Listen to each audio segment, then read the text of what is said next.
Hello guys. आज हम आपको अपने पिछले दो वीडियो बनाए हैं।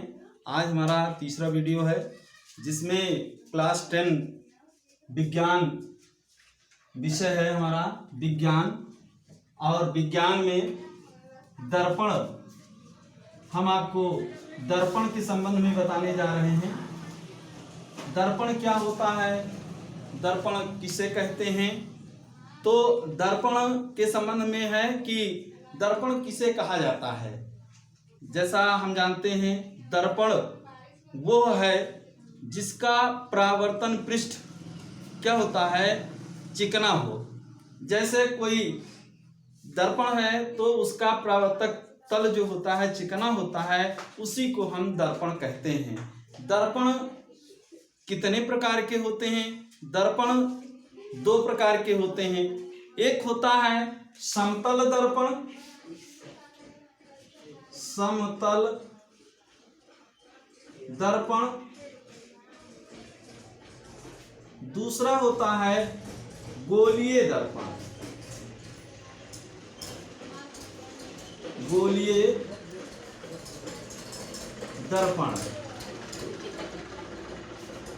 गोलीय दर्पण और समतल दर्पण। समतल दर्पण क्या है? समतल दर्पण वह दर्पण है जिसका जो परावर्तक तल है वो चिकना हो, तो उस तल को हम समतल दर्पण कहते हैं। समतल मीन्स होता है जिसका तल बिल्कुल प्लेन हो, समतल के आकार का हो, तो उसे हम समतल दर्पण कहते हैं। इसी प्रकार से गोलीय दर्पण, गोलीय दर्पण वो दर्पण होता है जिसका पृष्ठ गोलीय हो।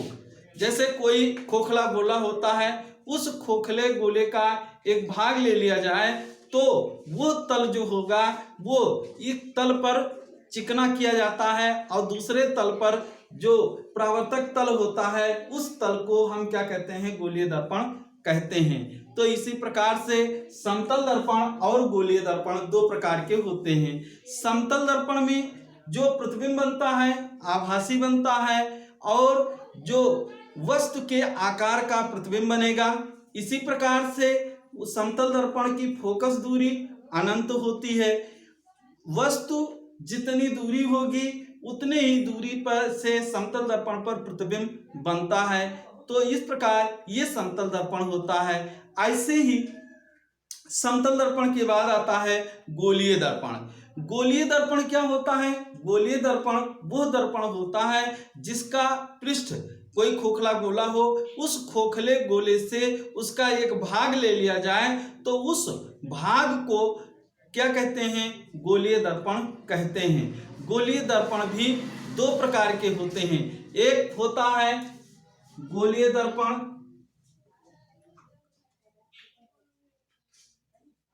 दर्पण दो प्रकार का होता है, दो प्रकार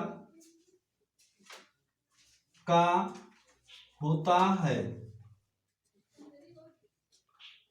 नंबर एक अवतल दर्पण, नंबर दो उत्तल दर्पण। तो अवतल दर्पण क्या होता है? अवतल दर्पण वो दर्पण होता है जैसे ये कोई पृष्ठ है, इस पृष्ठ में जो ये बाह्य तल है इस पर चांदी की कलई कर दी जाए और अंदर का तल क्या हो, परावर्तक तल हो। तो इस प्रकार से ऐसे दर्पण क्या कहलाते हैं, गोलीय दर्पण, अवतल दर्पण कहलाते हैं। और एक दर्पण होता है जिसका तल आंतरिक भाग पर चिकना कर दिया जाए और यह भाग क्या हो, उभरा हुआ हो, तो इसे हम क्या कहेंगे, इसे उत्तल दर्पण कहा जाता है। ये क्या है, अवतल दर्पण होता है। दूसरा है उत्तल दर्पण।